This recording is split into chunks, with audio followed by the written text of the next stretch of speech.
My 6-year-old grandson, Finn, had mistakenly carried my daughter-in-law's corporate tablet to his school. His instructor contacted me. "Ma'am," she stated, "you must attend here immediately." I hurried over to the school premises. The municipal police force was already present. An official escorted me into a segregated space. What we discovered on that device is deeply troubling.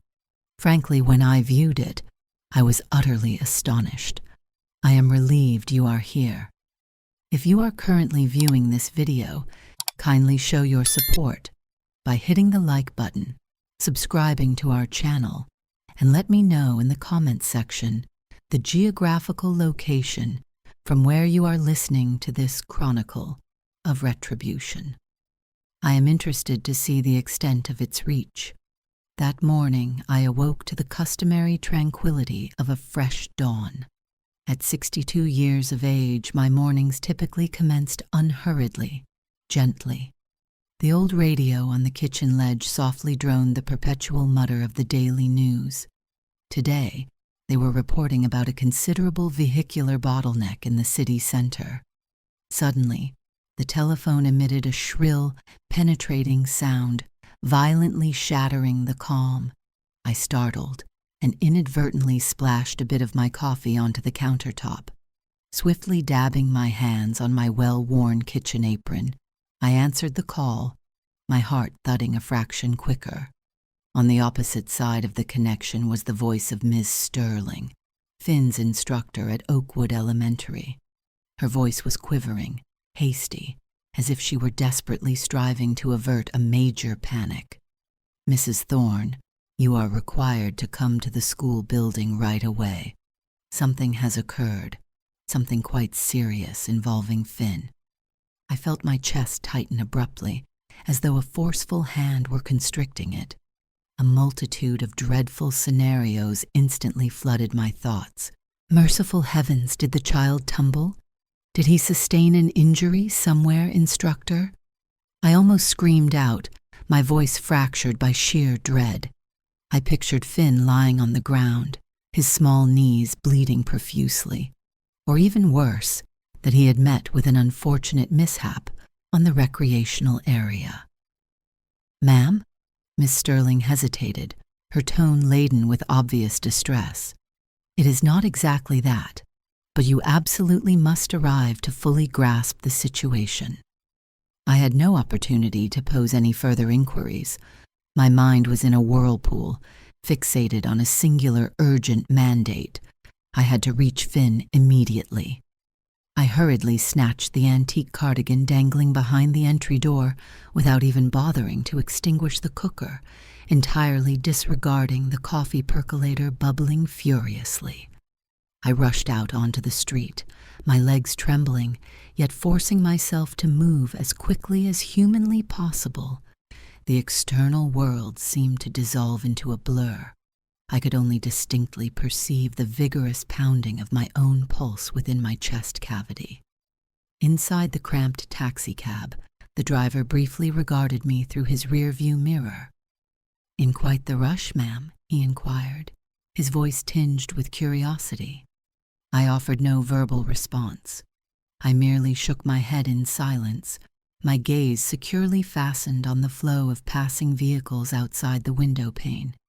In my imagination, a vivid visual of Finn manifested. That cherished boy with the head of curly locks, whose tiny hands habitually clutched mine tightly whenever we went out for a gentle stroll. If any harm were to befall him, I honestly do not know how I could possibly carry on with my existence. Finn is my personal beacon of light. He represents the essential motive for which I still ascend from bed each morning with a modest measure of happiness, even though life is currently far from simple.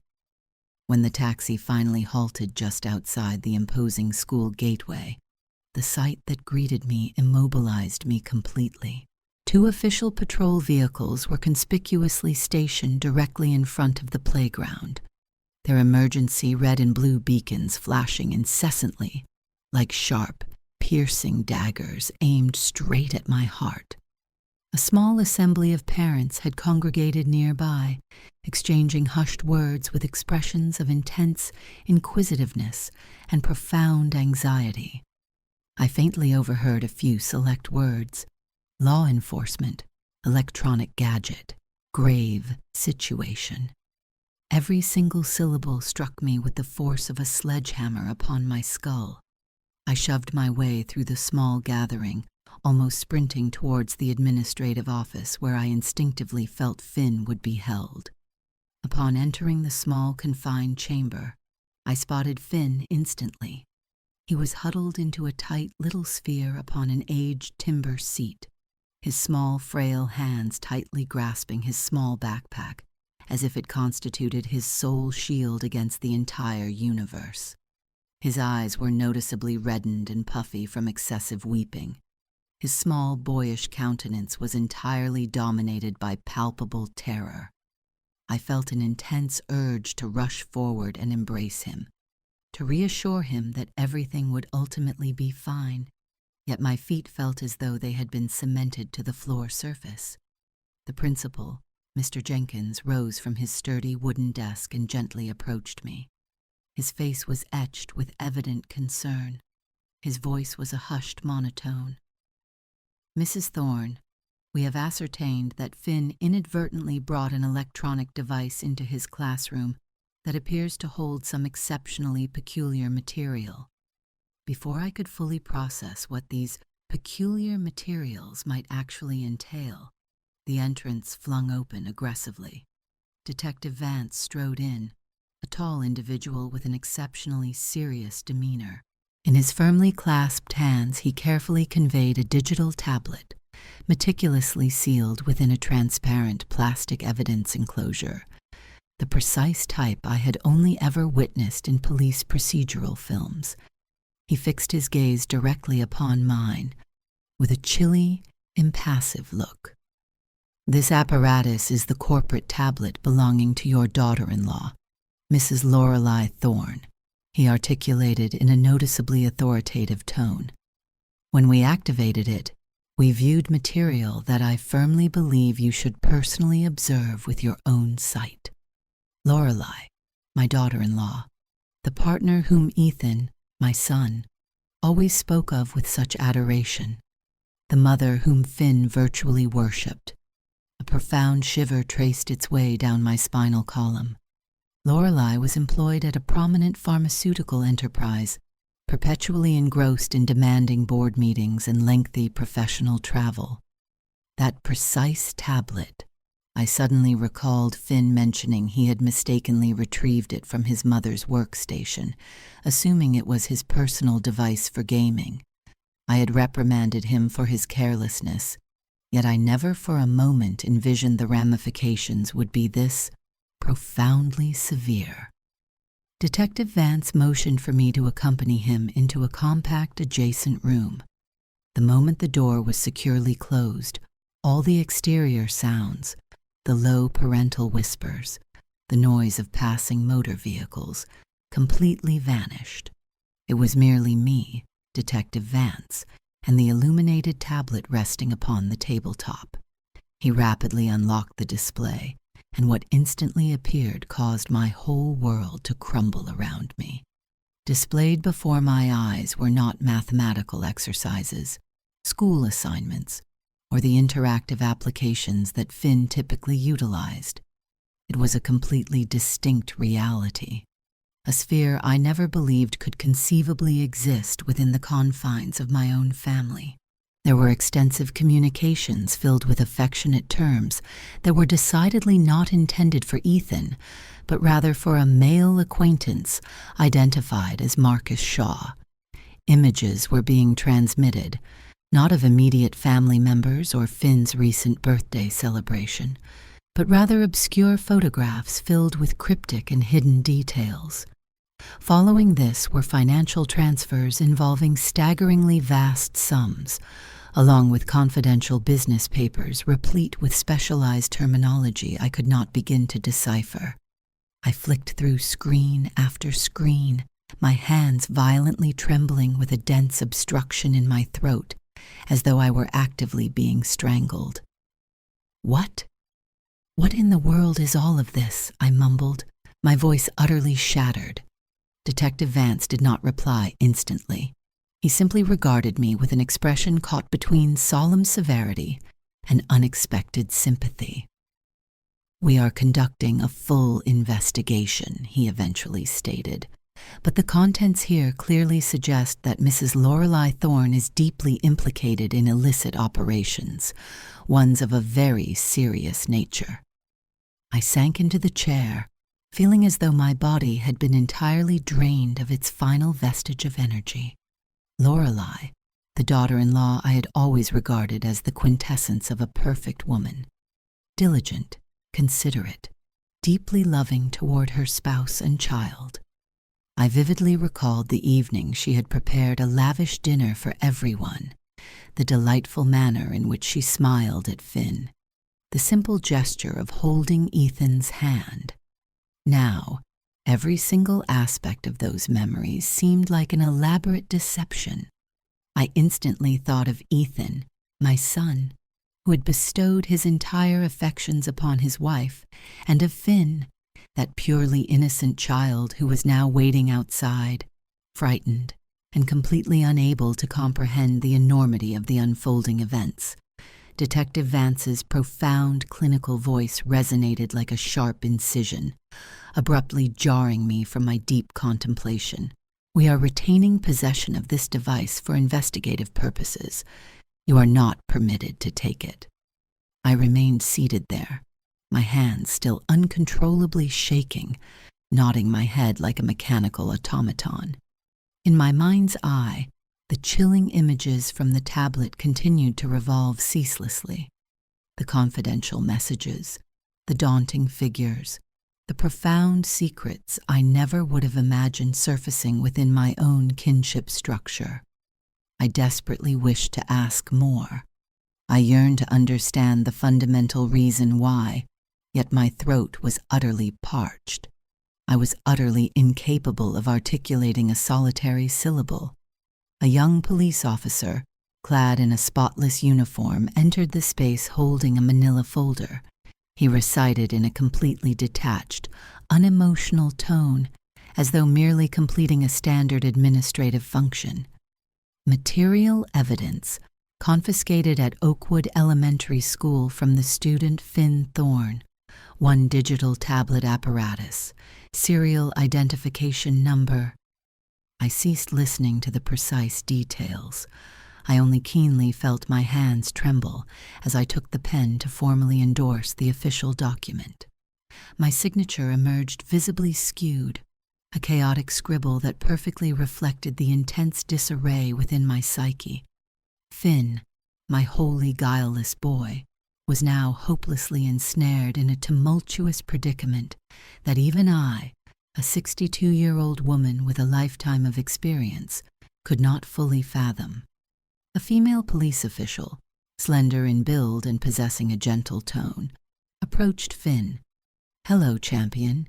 How would you like to accompany me to the recreational area for a brief interval?" she inquired, deliberately attempting a smile to alleviate his fear. Finn looked toward me, his eyes still noticeably reddened, and then obediently accepted the officer's hand and exited. Observing his small back as he departed, I felt a profound pang of sorrow in my heart. He is merely 6 years old. At this particular moment, he should rightfully be running freely with his school pals, not cowering in the principal's administration office, entirely encircled by members of law enforcement. Miss Sterling was standing close by, her hands tightly clasped, her expression filled with evident remorse. "I am truly sorry, Mrs. Thorne," she murmured in a shaking voice. "I was simply intending to open the device to verify Finn's homework. I never, ever imagined." I looked at her, wanting to explicitly state that I did not hold her responsible, that the entire situation was a terrible misunderstanding, but I merely inclined my head slightly, feeling too debilitated to utter a word. In my head, everything was a complete, tangled muddle. Lorelei, my daughter-in-law, whom I had genuinely trusted, whom I regarded as an exemplary mother and wife, was now firmly linked to affairs so dark I did not even dare to acknowledge them. As I departed the office, I faintly overheard the police officers muttering among themselves. A specific name was reiterated like an additional blade slicing through my soul. Marcus Shaw. I had no conception of who he was, yet that name instantly triggered a severe shiver down my spine. It felt like an ominous phantom, a palpable menace I was not yet fully able to visualize. I firmly took hold of Finn's hand and guided him out of the school building. The collection of parents remained present, their curious stares intently following our every move. I lowered my head and drastically quickened my stride, solely desiring to escape those steps. On the taxi journey back to the house, the driver occasionally observed us in the rear-view mirror. "These are truly alarming times," he commented, clicking his tongue disapprovingly. "The items children bring to their classes nowadays." I did not offer a reply. I merely clenched Finn's small hand even tighter. The boy remained silent, his gaze vacantly fixed on the passing scenery outside the window, but I was keenly aware he was deeply distressed. "Grandma," he abruptly uttered in a very small voice. "I apologize. I did not intend to take Mom's tablet." I embraced him tightly, forcefully restraining my own tears. "Do not be concerned, my dearest," I whispered. "This is not your mistake." But deep within, I knew this entire affair extended far beyond a simple childish oversight. When we finally reached the house, the interior felt hollow and noticeably cold. Ethan, my son, had departed for work early that morning. It was just Finn and myself enveloped in a suffocating hush. I rapidly brewed him a soothing cup of chamomile tea, hoping the comforting scent would somehow settle his nerves. Finn sat at the kitchen table, his small hands cupped around the warm mug, but his expression remained remote. "Grandma, what exactly are they going to do with Mom's tablet?" he inquired. I was entirely uncertain of what to tell him, so I simply stroked his hair and softly declared, "Worry no more. I am going to rectify this entire situation." Resting on the countertop, the official evidence confiscation report was still visible. My shaking endorsement, a palpable reminder of the events that had just transpired. I retrieved the cordless phone and dialed Ethan's number. 1 ring, 2 rings, and then merely an engaged signal. My son was not answering his calls. I momentarily considered calling Lorelei, but my hand instantly froze. The serious image of Detective Vance, the numerous messages, the unsettling photographs on the tablet, all of it resurfaced in my mind with stark clarity. I lacked the courage to directly confront her. I did not dare to ask her what exactly she was deliberately concealing. In the middle of the afternoon, I sent Finn over to Mrs. Dubois' residence, my trusted next-door neighbor. "I'm merely running to the grocer's for a few minutes," I fabricated, simply to secure a private moment for solitude. However, instead of proceeding to the market, I aimlessly wandered through the very familiar streets. The troubling images from the tablet would not stop cycling in my thoughts. The overly affectionate correspondence, the immense financial sums, the confidential documents brimming with secrets. I paused beside a large ancient tree, leaning against its sturdy trunk, desperately attempting to control my breathing to regain my composure. But the pervasive fear clung to me tenaciously, like a shadow that flatly refused to dissipate. I deeply reflected on Ethan, on the numerous years we had shared together. When my beloved husband passed away, Ethan was the only one at my side, my unwavering support. And now I was faced with the excruciating task of conveying the truth to him, that the wife he adored, the mother of his cherished child, might in fact be leading a completely separate existence. My spirit ached severely. I had no desire to brutally shatter my son's personal happiness. Yet I equally could not permit Finn to mature within a household founded on outright deceit. That evening, when Ethan returned home, I realized I could not maintain my silence any longer. I had to reveal the profound truth to my son. I took a seat at the main dining table, holding a cup of now chilled chamomile tea, silently observing Ethan as he methodically consumed each spoonful of his meal. Finn had already eaten and was presently occupied with his miniature toy vehicles in a distant corner of the living area.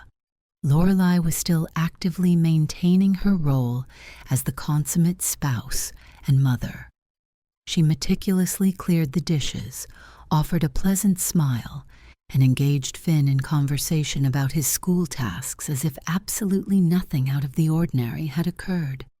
Observing her performance, I could not help but shudder.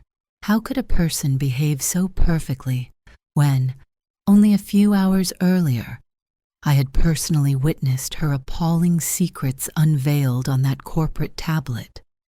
I made a concerted effort to appear composed, to prevent my gaze from betraying the intense suspicion that was actively burning within me. I patiently waited for Lorelei to retreat into the main restroom and for the unmistakable sound of running water to distinctly resonate throughout the house. Then, I quickly stood up and led Ethan out onto the secluded veranda. The pleasantly cool evening air drifted in, carrying the distinct fragrance of pine from the adjoining neighbor's yard. Ethan looked at me, his eyes showing clear signs of fatigue. "Mom, what is wrong? Why do you seem so incredibly anxious?" he inquired in his deep, resonant voice. I took a deep, calculated breath, attempting to marshal my scattered thoughts. This was my son, whom I had meticulously nurtured, whom I had witnessed grow and mature. How was I possibly going to disclose to him that the woman he deeply loved might be actively deceiving him, that the stability of his family unit was on the verge of total disintegration? "Ethan," I commenced, my voice undeniably quivering. "Today at Finn's school, I saw some things that I truly do not wish to accept, but I simply cannot refrain from informing you." I revealed everything to him, from Miss Sterling's initial, distressed telephone call, the dramatic scene involving the police squad cars parked in front of the school, to the unsettling contents I had viewed on Lorelei's tablet, the affectionate exchanges, the detailed bank records, the clandestine corporate documents. I spilled it all out in a single, urgent torrent of words, as if pausing would inevitably cause me to lose the sheer fortitude required to persist. "I personally observed it with my own eyes, Ethan. The police force is currently conducting a formal investigation, and they explicitly mentioned a specific identity, Marcus Shaw." Ethan's brows furrowed, his expression filled with profound bewilderment, but then he abruptly shook his head, as if instinctively trying to actively repel my spoken words. "Mom, that is absolutely preposterous," he declared, his voice thick with sheer incredulity. "Lorelei is my wife, Finn's mother. She would never engage in such an action. It must be some type of misunderstanding. Someone could have improperly used her tablet, or perhaps it's a truly malicious prank." I gently took his hand, attempting to ensure my voice sounded composed, despite the violent pounding in my chest. "Ethan, I genuinely do not wish to believe it either, but I physically saw the text messages, the compromising pictures, the monetary sums. The police have retained the tablet as official evidence. You have to trust my word." Ethan's rapidly fading patience seemed to completely evaporate. He abruptly pulled his hand away from mine, angrily tossed the cigarette he was holding onto the ground, and his eyes suddenly flashed with intense fury. "Mom, you are trying to make me actively doubt my own wife," he shouted, his tone considerably higher than I had ever before experienced. "Do you not perceive how utterly exhausted I am? I toil relentlessly throughout the day to fully support my family, and now you expect me to believe Lorelei is betraying me? I refuse to hear any more of this." His sharply delivered words were like a physical knife wound. I wanted to violently scream at him, to physically shake him until he came to his senses, but I simply stood there, feeling completely helpless, watching my son turn his back on me and hastily re-enter the house. Just at that specific moment, the main restroom door smoothly opened. Lorelei emerged, her hair still visibly damp, and a plush towel draped over her shoulders. She regarded Ethan and me with an expression of assumed surprise. "What is the matter, darling?" she inquired in her characteristically soft voice, but I detected an instantaneous flicker of palpable tension within her. Ethan turned to face his wife, and his gaze softened instantaneously, as if all his preceding reservations had utterly dissolved in a fraction of a second. "Nothing at all, sweetheart," he replied, his voice noticeably lightened. "My mother is simply overthinking things excessively. I will always put my faith in you." Lorelei offered a perfect polished smile, but I fleetingly caught a momentary expression of sheer alarm in her eyes before she deftly concealed it behind her sugary pretense of innocence. "Mom, why would you possibly think such a thing about me?" she asked, her voice deliberately choked, as though she were struggling to hold back tears. "Have I done anything wrong?" I longed to scream, to publicly expose her duplicity, but I remained utterly silent. Her carefully chosen words were merely a component of an elaborate performance, and I instinctively knew I could not achieve victory against her in this intricate game. Not yet, at least.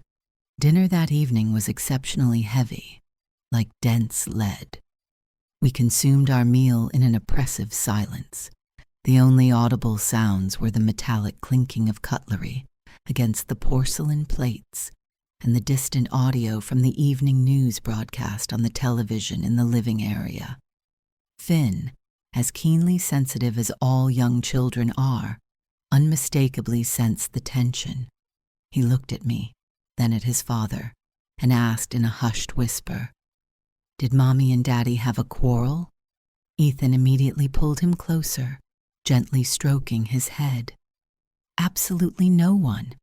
Everything is perfectly fine," he insisted, but his voice was audibly shaking, as if he did not fully believe his own words. I looked at Finn, my heart tied in a profound knot. He did not deserve this torment. He did not deserve to be caught squarely between a difficult truth and an elaborate fabrication. Lorelei quietly cleared the used dishes, occasionally casting sharp glances toward me from the very periphery of her vision. Those glances were no longer those of a simple daughter-in-law, but silent, firm admonitions. I made a genuine effort to appear completely normal, pouring Finn more water, but internally, a violent tempest was actively raging. I knew she was meticulously studying me, trying to accurately gauge the extent of my knowledge. After the meal, Lorelei abruptly stood up, citing an excuse. "I have an extremely urgent matter from the office. I must step out for a short period." She quickly put on her coat, retrieved her handbag, and departed before I had the chance to utter a single objection. Ethan simply nodded, as if he had become thoroughly accustomed to his wife's unpredictable exits. I remained standing by the main window, intently watching Lorelei's receding figure dissolve beneath the weak illumination of the street lamps. In the deepening darkness, I saw her come to a complete stop at the street corner and abruptly pull out her mobile phone. Her voice surprisingly reached me through the slightly ajar window. "Marcus," she whispered in a tone filled with pure anguish. I stood there, utterly paralyzed, my heart violently racing. That name again, like a persistent specter, definitively confirming that what I had witnessed on the tablet was no mistake. That night, after Finn had already fallen deeply asleep, I sat entirely alone in the kitchen under the soft, dim light that sparsely illuminated my face. The intense fear still clung to me, but now it was intermingled with a fierce resolve. I absolutely could not allow my family to completely disintegrate. I could not permit Finn to mature within a foundation of profound deception. I was certain I had to take action, even if it necessitated confronting the most excruciating reality. The following morning, while I was diligently hanging the freshly washed laundry in the rear yard, the mobile phone vibrated in the pocket of my apron, forcefully breaking the morning quiet. I rapidly wiped my hands, feeling my heart pound as I noticed Detective Vance's contact number displayed on the screen. "Mrs. Thorne, we urgently require you to come to the station immediately to furnish us with additional relevant details," his serious, uncompromising voice clearly stated. I nodded in silent agreement, even though he could not visually perceive me, and replied, "I will be there without delay." I rushed back into the house. I quickly verified that Finn was happily engaged with his building puzzles in the main living room. The boy looked up and offered me an innocent smile, but his eyes still held a faint trace of the previous day's confusion. "Where are you going, Grandma?" he inquired in his soft little voice. I gently stroked his head, forcing a weak smile. "I am merely running a short errand, my love. Be a good boy.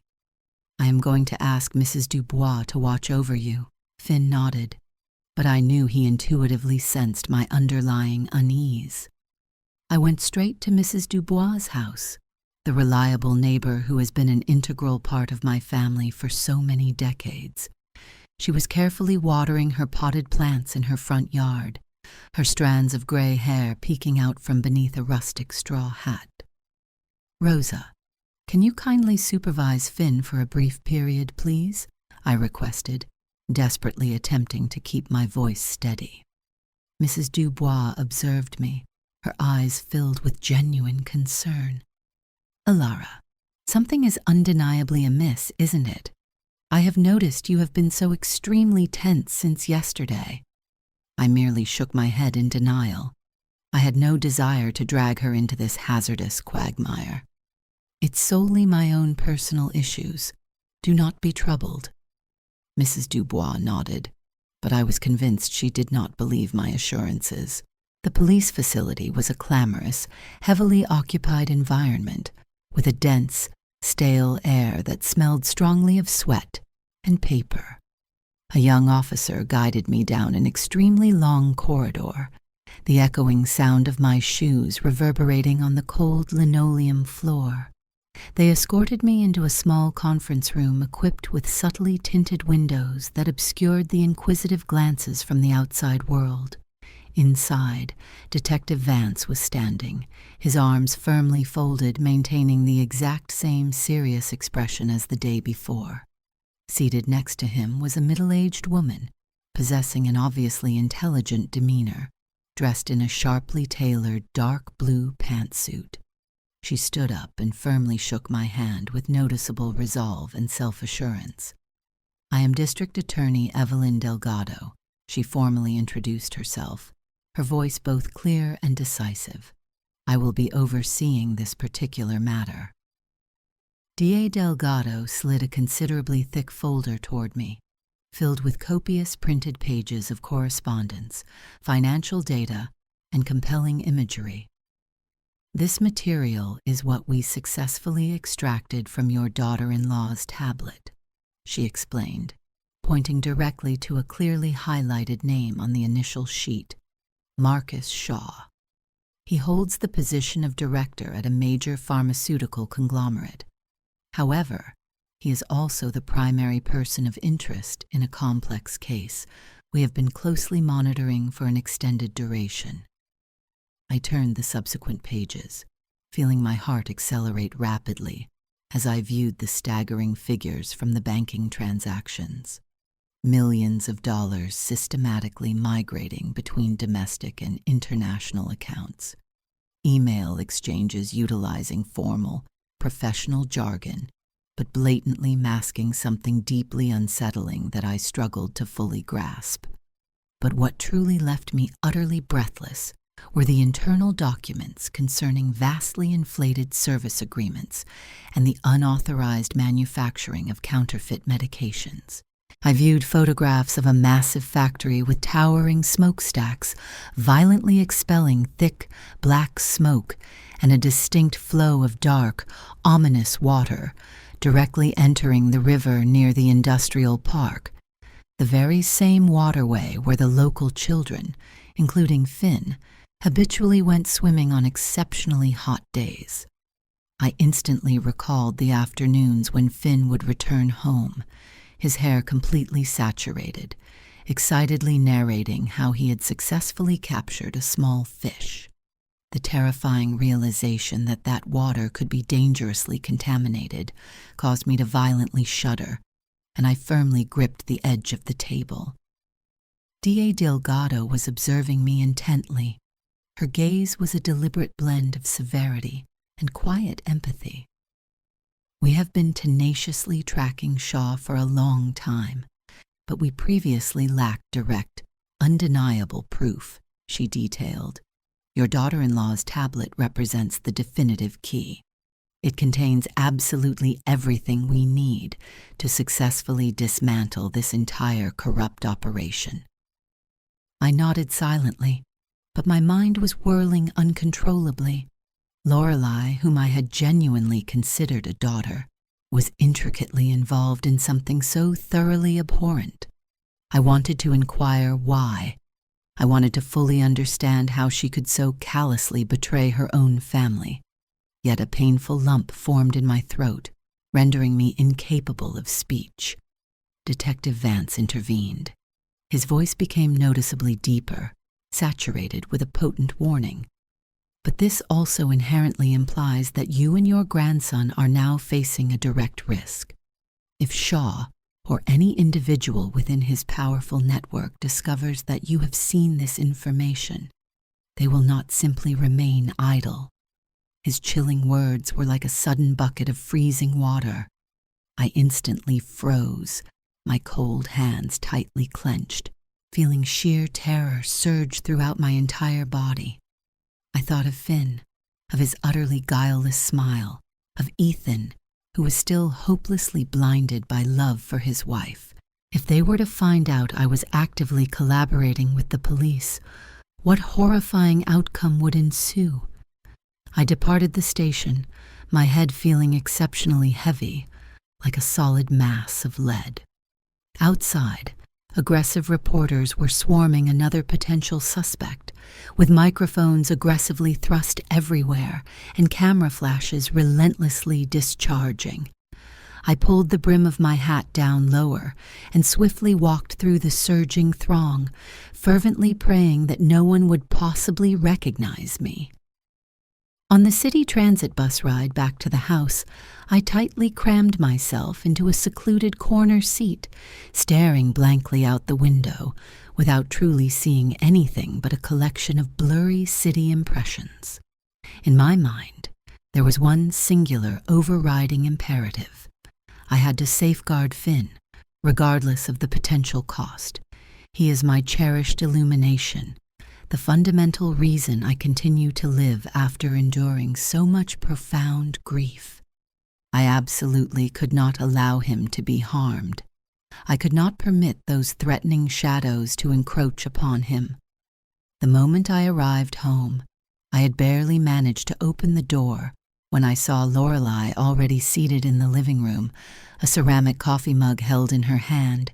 She abruptly looked up and fixed her gaze directly upon me, a cold, intensely inquisitive stare, as if actively attempting to decipher from my face precisely what I knew. "Where did you go, Mom? You were away for a considerable duration," she inquired, her voice soft but heavily infused with purposeful intent. I forced a brittle smile, tightly clutching my purse. "Oh, I merely went to the local market to purchase a few household items," I replied, my voice slightly trembling. Lorelei nodded, but her eyes never fully left my form, like a lurking predator meticulously stalking its quarry. During the subsequent days, I existed like a mere phantom, silently observing every nuance within the house that had once been my family's sanctuary. Every morning, I awoke with a weighty, constricting sensation, as though a physical boulder was lodged in my chest. I made every effort to maintain a sense of normalcy for Finn's days, accompanying him to school, preparing his customary breakfast. But my mind relentlessly reverted to Lorelei and the appalling secrets she was concealing. I knew I had to exercise extreme caution to ensure everything appeared perfectly routine. Yet Lorelei's intensely probing gaze made me feel as though I were precariously treading on fragile ice. During the shared breakfast time, I distinctly noticed that Lorelei could not stop constantly checking her mobile phone. She sat directly across from me, her coffee mug in hand, but her eyes never strayed from the screen. Whenever an incoming notification arrived, she would rapidly flip the phone over onto the tabletop, as if she were desperately fearing that someone might catch a glimpse. I pretended to be wholly preoccupied with pouring milk for Finn, smiling at him as he enthusiastically described a drawing he had completed in class. But not a single one of Lorelei's subtle movements escaped my careful attention. She seemed to be existing in her own completely separate reality, a world where neither I, nor Ethan, nor even Finn had any legitimate place.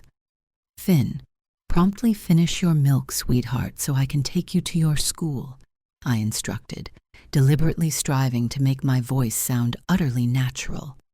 Lorelei looked up momentarily, briefly glanced at me, and then immediately lowered her head back to her phone.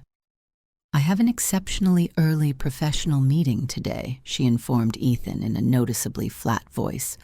"I will likely be returning a little late this evening."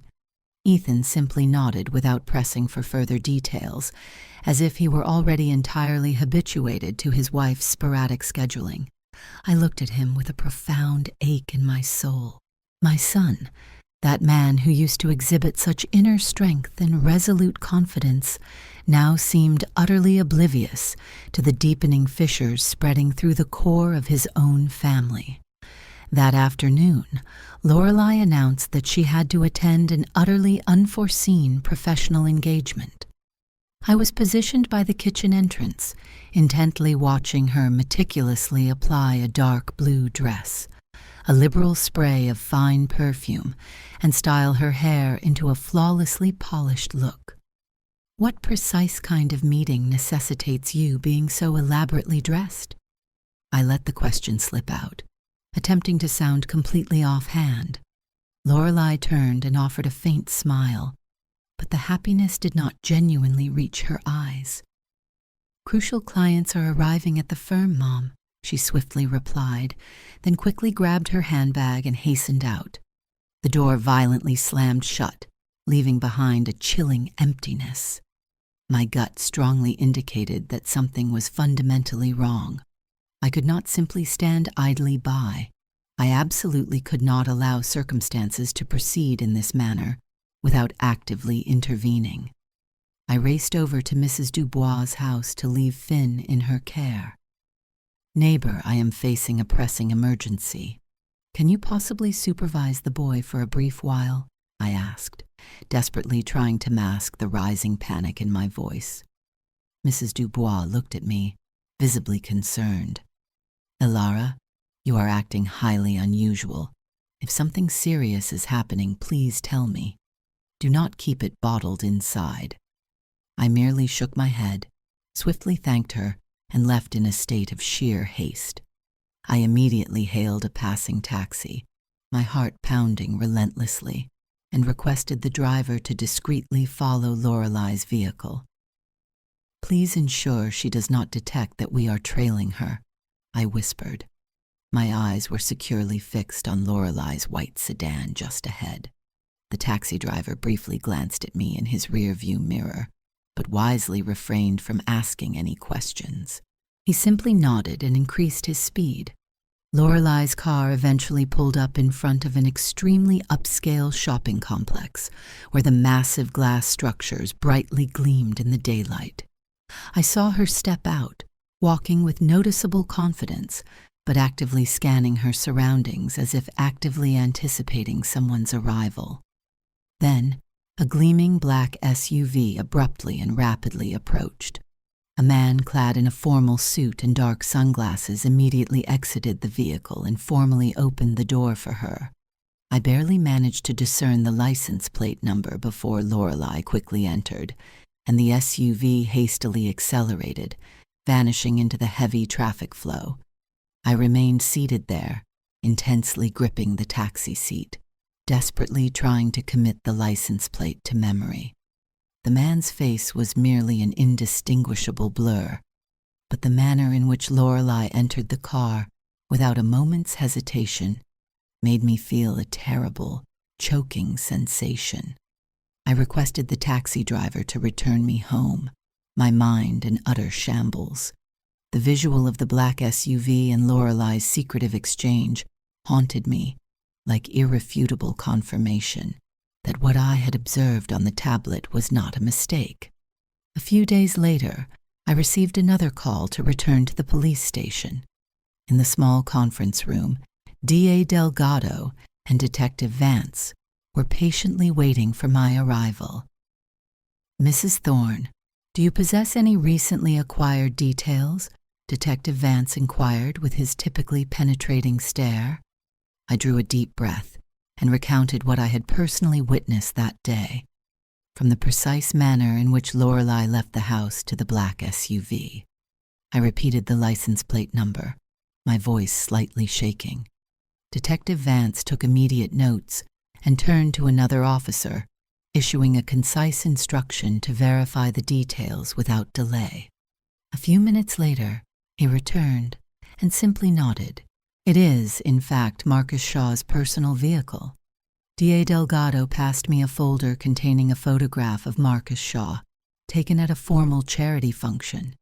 He was impeccably dressed in an elegant suit, and his arrogant, false smile sent a profound chill down my spine. "This man is Lorelei's paramour and the criminal mastermind of this entire network," DA Delgado stated, her voice solemn yet resolute.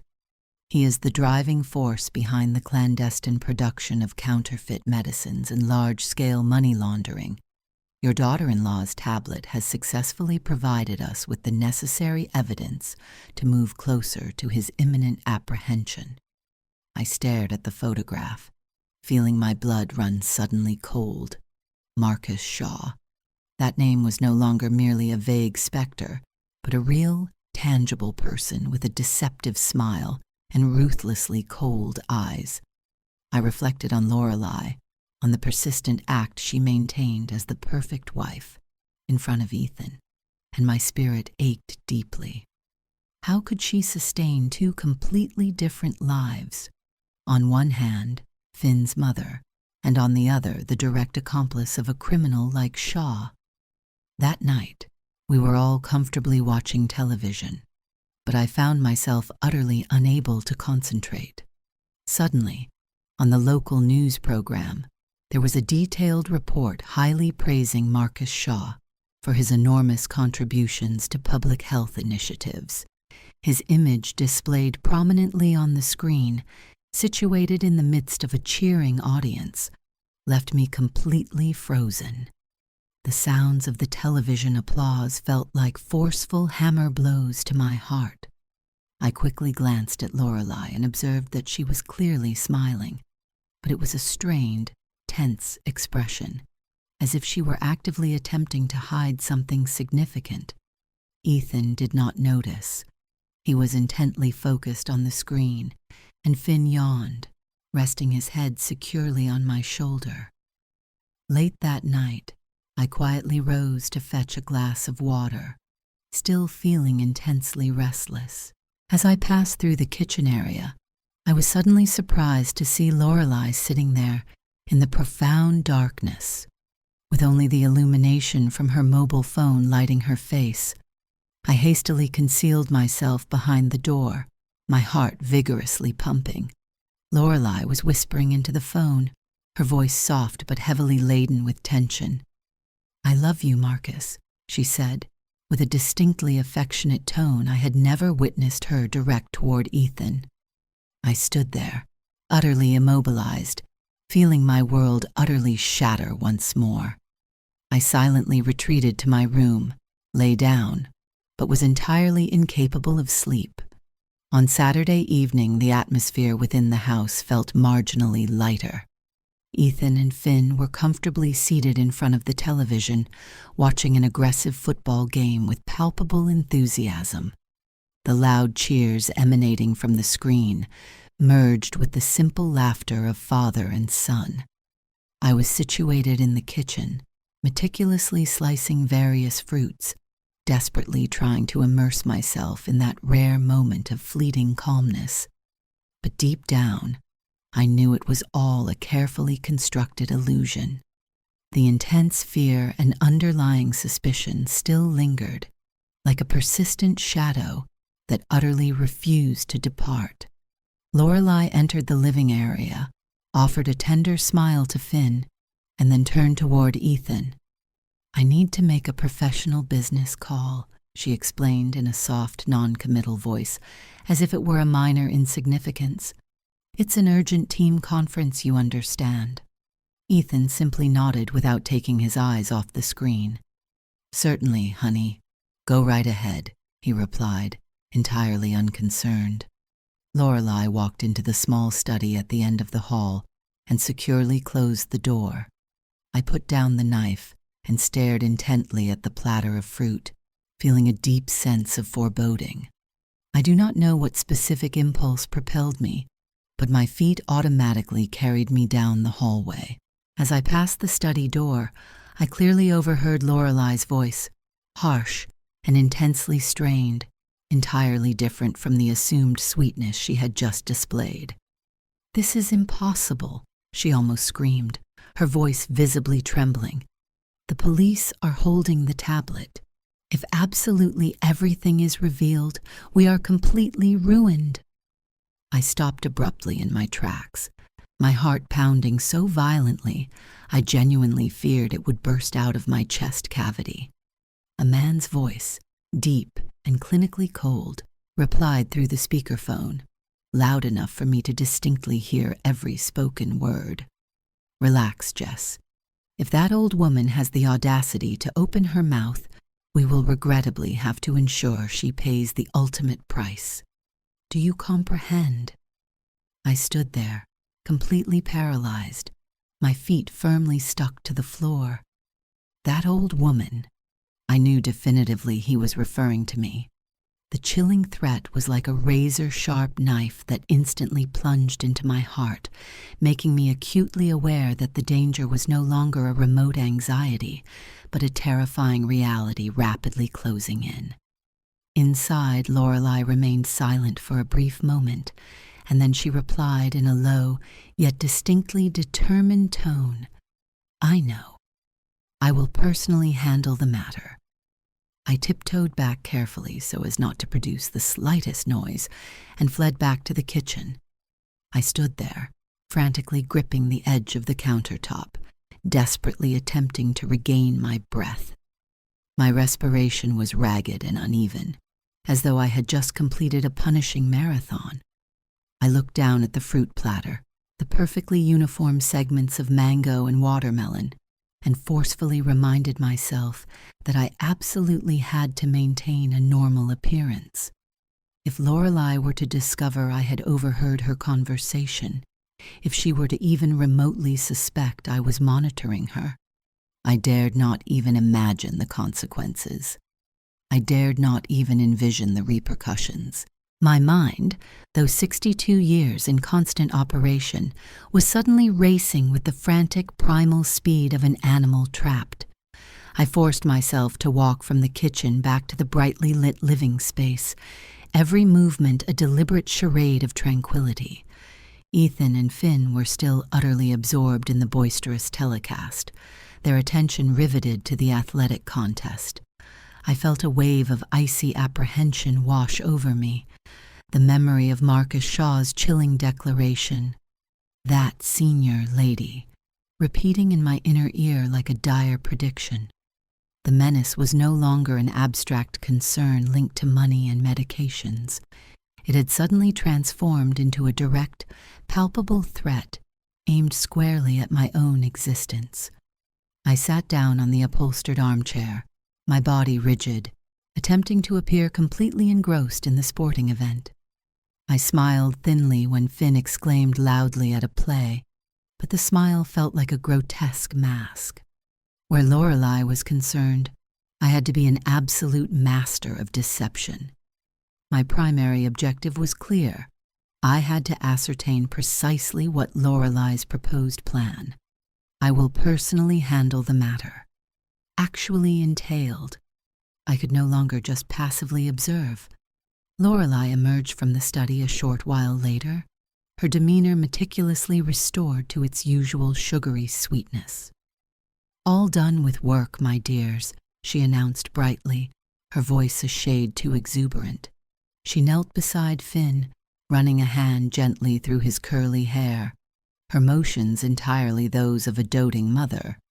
Watching her fluid transition from a cold, determined schemer to a loving parent sent a profound chill of revulsion through my core. Her proficiency in duplicity was truly disturbing.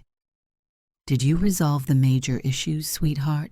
Ethan inquired distractedly, his eyes glued to the screen. "Oh, absolutely, honey," Lorelei responded with a perfect light chuckle.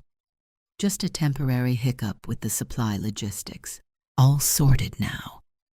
Lies, I thought, the word a bitter flavor on my tongue. The police have the tablet, and you're discussing my downfall. That night I feigned a deep, restful sleep.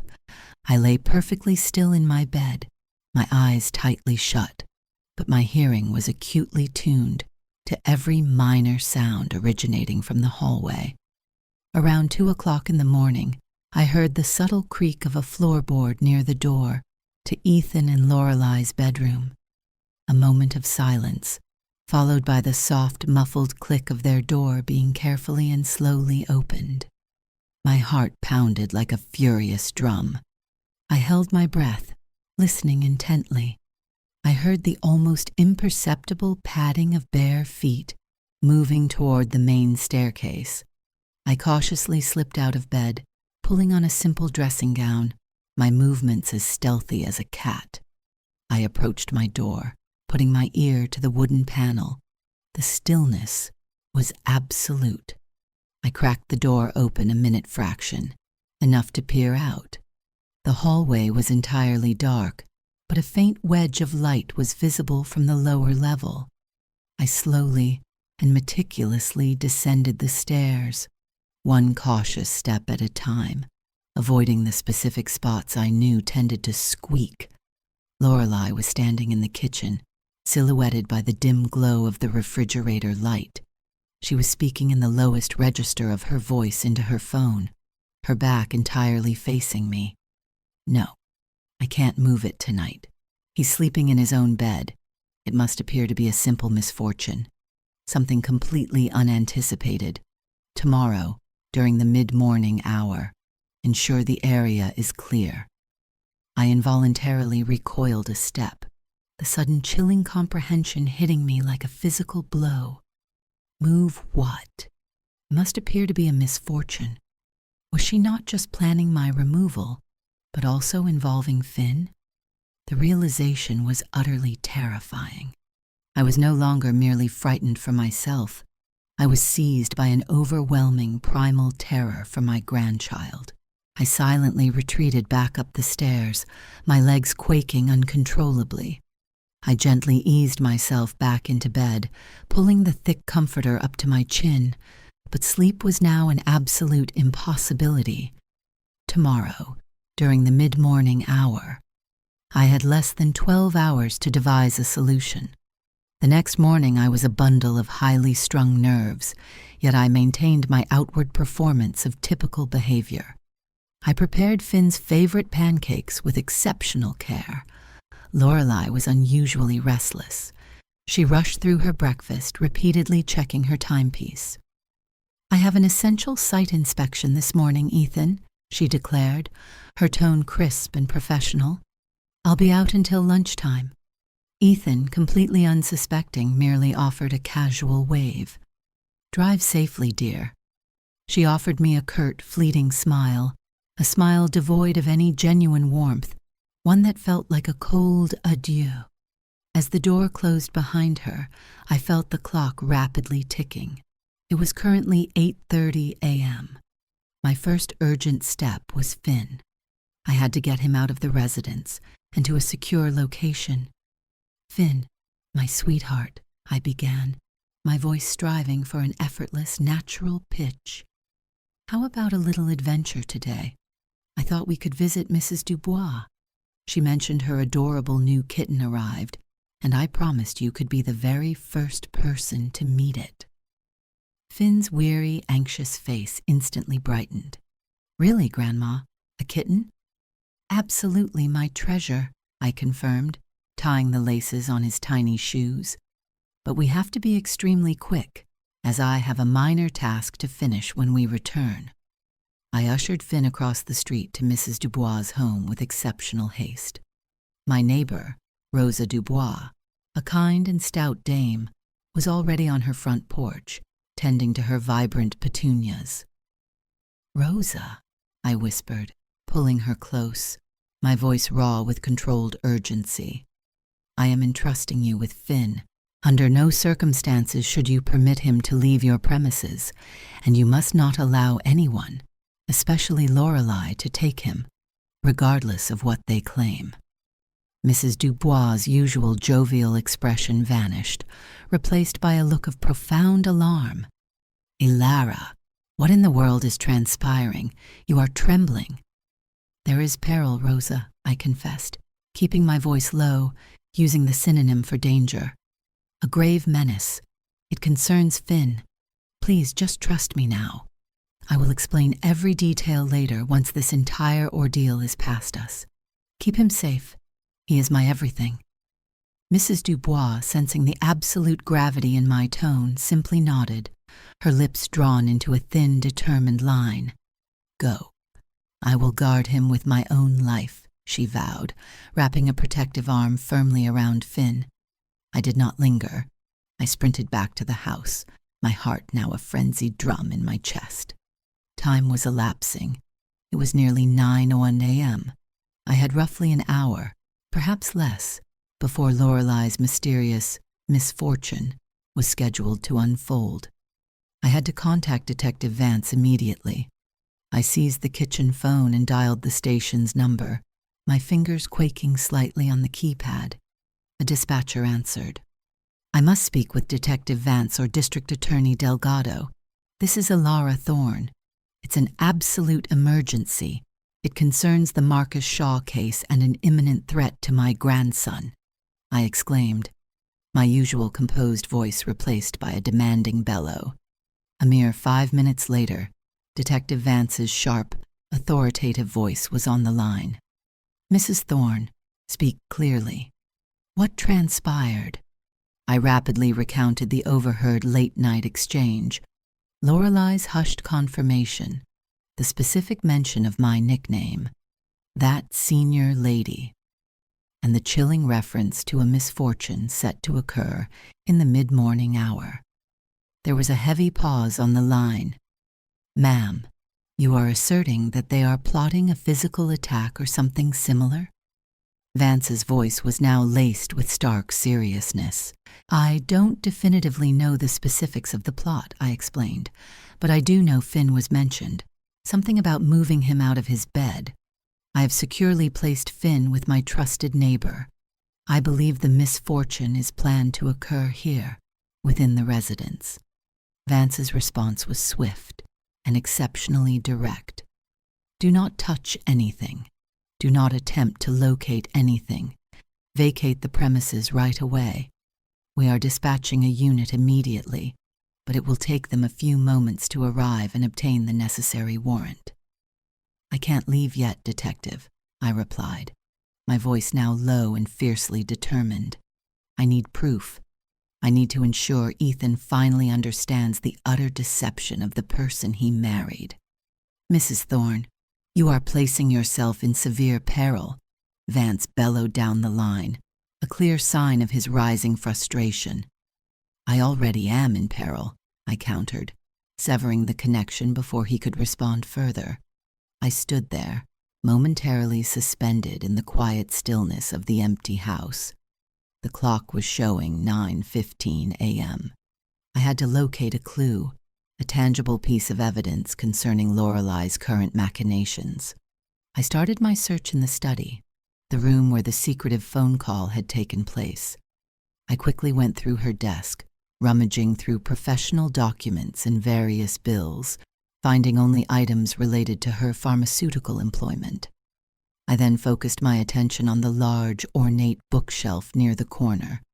I ran my hands over the various titles, feeling the backs of the shelves. My fingers instantly detected a loose piece of paneling near the bottom. With careful exertion, I pulled the panel open. Concealed behind it was a small, lockable metal box, the type used for securing valuables. My hands were quaking again, but I was motivated by a powerful sense of purpose. I gently tugged at the box, but it was firmly fastened to the wall. I swiftly moved back to the kitchen, retrieved a small, sturdy screwdriver from the utility drawer, and returned to the study. Working with an anxious fever, I carefully dislodged the hidden screws securing the box. After a few tedious minutes, the box yielded. Inside there was a sleek, unfamiliar smartphone, not Lorelei's usual one, and a set of precisely folded documents. I snatched the documents, my gaze rapidly scanning the contents.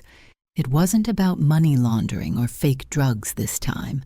It was a signed transfer of ownership for our house, granting Lorelei full possession upon Ethan's unforeseen demise.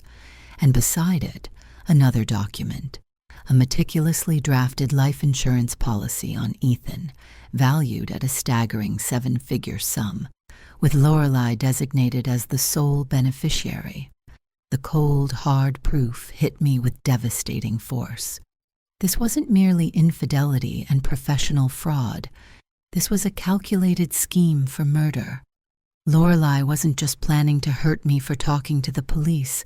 She was plotting to kill my son, her husband, to acquire his assets. My legs felt like soft cotton, and I had to lean against the desk for solid support. I heard the distant but quickly approaching whine of a police siren. Vance was on his way. I had only a brief window. I had to ensure this evidence was not discovered by the perpetrators, and I desperately needed to find out the mechanism of the misfortune. I carefully stuffed the phone and the damning papers into the internal pocket of my dressing gown, zipped it shut, and then swiftly surveyed the study. Where would the trap be set? I moved rapidly through the house, the bathrooms, the attic access, the utility area. Nothing seemed out of the ordinary. I ascended to the second floor, Lorelei and Ethan's bedroom. Everything was neat, the bed perfectly made. Then, my eyes fell upon the bedroom window. It was partially open, which was decidedly peculiar given the cool Carolina morning air. I approached the window, peering out at the roofline. Nothing. I looked down at the windowsill. There was a faint, almost invisible smear of something dark on the white paint. I squinted at it, realizing it looked like residue from a greasy lubricant. I then glanced at the nearby bedside table. Ethan's specific heavy metal ashtray was missing from its usual spot. I knelt down, carefully examining the carpet. Near the window, there was a tiny, faint groove in the plush pile, as if something narrow and heavy had been dragged across it. The mechanism! The sudden understanding of the terrifying plot sent a fresh surge of adrenaline coursing through my system. Lorelei was planning to make it appear as though Ethan had leaned out the window for some reason, perhaps to adjust a forgotten antenna or check a noise, and had simply slipped and fallen. The missing ashtray was likely the anchor or the weight for a taut, thin, almost invisible wire, which would be coated in grease to ensure his hands provided no purchase or to create the misfortune. She had likely planned to remove the rigging upon her return, making it look like a tragic accident. And she had planned to execute this despicable plot in the mid-morning, precisely when Ethan was routinely making his second cup of coffee and often checked the quiet street. I heard the unmistakable sound of a car stopping directly in front of the house. Not a siren, but the distinct thud of a car door closing.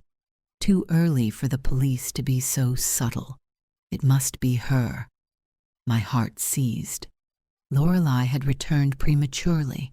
She must have been tipped off, or perhaps she was merely unsettled by my previous questioning. I bolted out of the bedroom, rushing down the stairs. I had to confront her, stall her, or merely escape with the damning documents. I reached the foot of the stairs just as the kitchen door slowly swung open.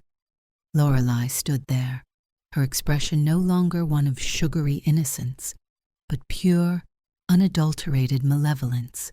Her eyes, once warm, were now utterly frigid. "You should have departed when you had the clear opportunity, Alara," she said, her voice a low, terrifying hiss. She held a small, dark object in her hand, a simple, small stun gun.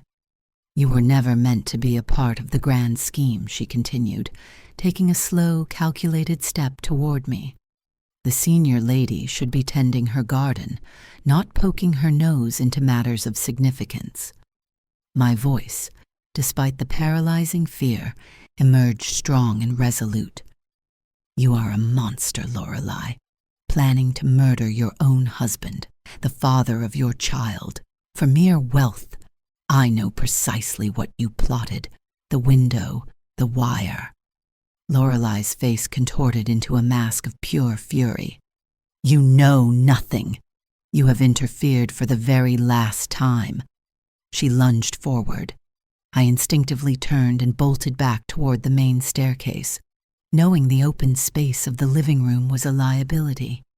I could hear her frantic footsteps rapidly gaining on me. I scrambled up the stairs, my 62-year-old legs burning with exertion. I reached the landing and slammed the bedroom door shut, fumbling desperately for the lock. The wood shuddered as Lorelei threw her entire weight against it.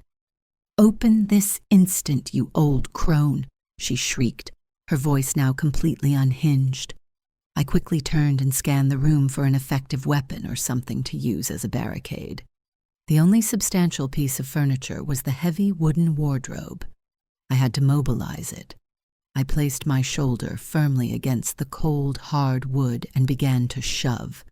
The heavy piece of furniture resisted initially, but with a grunt of primal effort, I managed to push it inches across the plush carpet, moving it directly in front of the door. Lorelei was still furiously banging on the door, the wood beginning to visibly splinter near the handle. I retreated slightly, gasping for air. I urgently retrieved the hidden smartphone from my dressing gown pocket. I had to alert Vance to the new, terrifying situation. I rapidly dialed the detective's number. It rang once, then twice. Just as Lorelei managed to smash a hole through the door panel large enough to reveal one furious eye, Vance finally answered. "Vance. She's here. She returned and knows I'm onto her murderous plan. She has a weapon and has me trapped in the main bedroom. I have the evidence, the transfer papers, and the insurance policy. She was plotting to kill Ethan via the window. A staged accident," I blurted out, my voice high-pitched and breathless with fear and urgency. "Mrs. Thorne, hold on. We are literally outside the residence. Do not engage her," Vance bellowed back, the sound of his voice warped by the phone line, yet entirely audible. I quickly looked over my shoulder. Lorelei's eye at the hole was intensely focused on me. "Give me the documents, Alara, and I promise your end will be swift and painless," she threatened, her voice a chilling mixture of frantic desperation and utter loathing. "Never!" I exclaimed. I heard the distant but distinct sound of shouting from the downstairs level, followed by the sound of the front door being violently forced open. "Police! Freeze! Drop the weapon!" a loud, authoritative voice commanded from below. Lorelei instantly froze at the door, her single visible eye wide with sudden, utter horror. Her focus momentarily shifted from me to the commotion downstairs. This was my moment. I ran to the partially opened window, grabbed the heavy metal ashtray that Lorelei had left nearby, her final tool, and held it firmly in my hand. I swiftly and completely removed the transfer papers and the insurance policy from my pocket, then tossed the secret phone containing all her digital secrets out the window onto the soft, wet grass below. I heard Lorelei turn with a sudden, sharp intake of breath. She realized her error in hesitating. She kicked the door one final desperate time, attempting to break through the wardrobe barricade. "You will regret this, you pathetic pensioner," she screamed. "I guarantee it will be you who regrets it," I countered, my voice low and firm.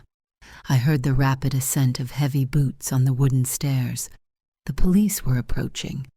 Lorelei, knowing the game was officially over, bolted past the wardrobe and dashed toward the window. Her intent was clear: to escape through the only viable exit before the officers reached the landing. She threw the window completely open and quickly scrambled onto the sill.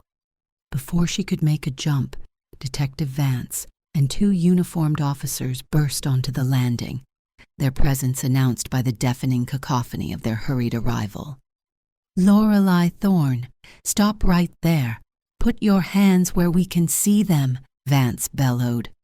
Lorelei turned, her eyes wildly darting between the approaching officers and the ground several feet below. She was entirely trapped. She let out a frustrated, guttural cry and then surrendered, her shoulders visibly slumping in complete defeat. One of the officers secured her, placing her wrists into metal handcuffs. Lorelei offered no resistance. She merely hung her head, defeated. Detective Vance rushed toward me, his face etched with concern. "Mrs. Thorne, are you injured? We found the taser, the stun gun, downstairs. Are you all right?" I was trembling uncontrollably now that the immediate menace had receded. I leaned against the heavy wardrobe for support, clutching the transfer documents tightly. "I am unharmed," I replied, my voice slightly hoarse. "But you must retrieve the small mobile phone I flung onto the grass below. And here," I said, extending the folded papers to him. "This is the irrefutable proof. She was planning to terminate Ethan for the insurance proceeds and the house." Vance carefully took the documents, his expression turning to one of intense determination as he scanned the text. "This evidence is conclusive, ma'am. You have saved your son's life." The immediate relief was so overwhelming that my knees momentarily buckled. Vance swiftly caught me, guiding me to sit on the edge of the bed. A short while later, after the police had retrieved the phone and the other officers had discorded a subdued Lorelei from the premises, D.A. Delgado entered the room. She looked at the smashed door and the barricaded wardrobe with a look of professional awe. "Mrs. Thorne, your courage is truly extraordinary," she declared, her voice filled with respect. "You have not only provided the final crucial element for the Shaw case, but have also averted a homicide. We will now have enough compelling evidence to ensure Marcus Shaw and Lorelei face the full rigor of the law for both the fraud and the attempted murder plot. I looked at the window, the sunlight streaming brightly into the room. The ordeal was concluded. My first priority was retrieving Finn. I need to go to my grandchild, I told them, rising slowly to my feet. He needs his grandmother. Vance nodded. We will personally drive you to your neighbor's residence, ma'am. But first, we need to bring your son, Ethan, up to date on these devastating events. That was the only remaining obstacle, the final agonizing step in this tragic unraveling. I braced myself for the next difficult task, watching my son's world implode. Chapter 3. The Reckoning. The journey to the police station to locate Ethan was hushed. When we arrived, Ethan was sitting stiffly in a small waiting area, his expression a mixture of profound confusion and rising annoyance. He instantly stood up when he saw me. Mom, what is the meaning of this whole circus? The police just abruptly pulled me out of my office. Where is Lorelei? I simply do not comprehend what is transpiring, he exclaimed, his voice thick with sheer exasperation. I looked at my son, his handsome face filled with bewilderment, and my heart fractured. I could not possibly soften the imminent blow. Detective Vance stepped forward, his manner entirely professional and somber. Mr. Thorne, please sit down. We have some extremely grave matters to discuss concerning your wife, Lorelei. Vance began the painful recital, detailing the pharmaceutical fraud, the illicit money laundering, the secret lover, Marcus Shaw, and the tablet contents. Ethan listened initially with rising disbelief, his head vigorously shaking. No, this is ridiculous.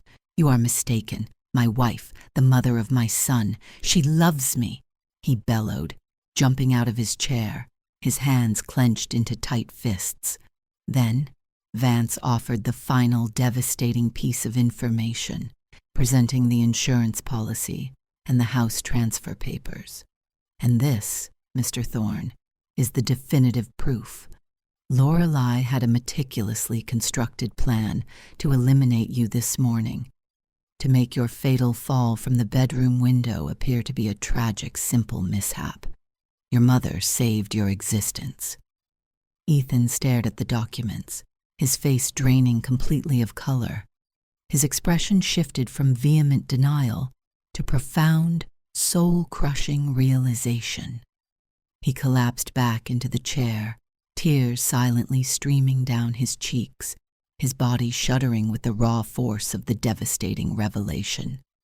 I rushed to his side and embraced him tightly, holding my strong, broken son as he wept for the complete destruction of his world.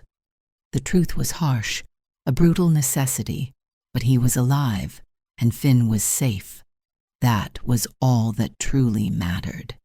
Later that afternoon, after the lengthy statements and the finalization of the crucial reports, I walked out of the police station with Ethan by my side. He was utterly pale, profoundly shocked, but he was slowly beginning to process the shattering events. I must retrieve Finn, he whispered, his voice still hoarse with emotion. He is safe, my dear, I assured him, holding his arm firmly. He is with Mrs. Dubois. Let's go collect him.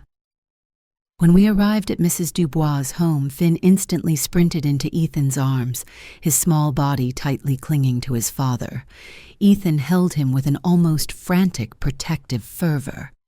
"Daddy, you're home," Finn exclaimed, blissfully unaware of the complete tragedy that had almost unfolded. Watching the two of them embrace with such intense relief was the first moment I truly felt the crushing weight of the entire ordeal lift. Lorelei was gone. Shaw was apprehended. My family, though shattered, was intact. Chapter 4. The Lingering Aftermath and Retribution. The days that followed were consumed by an agonizing process of complete reconstruction. The house felt tainted by the sheer malevolence that had festered within its walls. Ethan took emergency leave from his job. He spent every waking moment with Finn, attempting to create a fortress of normalcy for the child. He explained Lorelei's sudden disappearance by saying she had to go away on an extremely long, urgent business assignment, a painful but necessary fabrication to protect Finn's innocence. I stood by my son, my unwavering support. I organized the house, ensuring every trace of Lorelei's presence was gently removed. I managed the various police calls and the constant communication with D.A. Delgado. 2 weeks later, D.A. Delgado personally visited our home. The house was calm now, filled only with the scent of my home-baked cookies and the soft sound of Finn's laughter. "Mrs. Thorne, Alara," she said, using my first name, her voice gentle. "Marcus Shaw and Lorelei were formally indicted this morning on charges of large-scale fraud, money laundering, and conspiracy to commit murder. Due to the irrefutable evidence, the financial records, the secret phone's data, and especially the transfer papers you recovered, their defense is imploding. They will face substantial penalties." I merely nodded, feeling neither triumph nor elation, only a profound sense of weariness. "We successfully seized all of Shaw's personal assets and the money Lorelei had hidden in foreign accounts," Delgado added. "The pharmaceutical company is being dismantled, and the contaminated water issue is being actively addressed by the Environmental Agency." "And Lorelei?" I inquired, the name still leaving a bitter residue in my mouth. "She fully understands the gravity of her situation," Delgado replied. "She is facing many decades behind bars. Her perfect mask has completely cracked. The game is over." I finally felt a semblance of closure. The treacherous shadows that had enveloped my family were finally dispelled. My revenge was not an act of vengeance or deliberate cruelty. It was a quiet, relentless determination to disclose the truth and protect my lineage. I acted not from hatred, but from the purest instinct of a grandmother's fierce devotion. A month after the arrests, Ethan officially filed for divorce. He also decided to relocate us. "Mom," he said one quiet evening, his eyes still weary but now possessing a resolute light, "I cannot raise Finn in a house where I nearly perished and where his mother became a criminal. We need a fresh start." I entirely concurred. We left Charleston, the beautiful but now tarnished city, and moved to a small, serene town in the neighboring state. We purchased a modest house with a large, sunny yard perfect for Finn to play. One afternoon, Finn and I were sitting on the back porch, sipping lemonade. He was describing his day at his new school. "Grandma, do you think Mom's business assignment will ever conclude?" he asked suddenly, his small voice filled with a poignant innocence. I gently stroked his hair. "I believe it will take a very, very long time, my darling. But you have your father, and you have me, and we love you more than absolutely anything in this vast universe." He smiled, that bright, pure smile that was my personal beacon of light, and he leaned his head against my shoulder. The sun was setting, casting a warm golden hue over our new, peaceful sanctuary. The fear and the betrayal were now a distant, terrible recollection. We had survived. We were whole. We were finally free. The tale of Lorelei Thorne and Marcus Shaw became a major sensational story, a cautionary narrative about deceit and the dire consequences of avarice. But for us, it was simply the unforgettable story of how a 62-year-old senior lady chose to fight the darkness to save her family, proving that the most profound strength often resides in the quiet, unrelenting heart of a matriarch.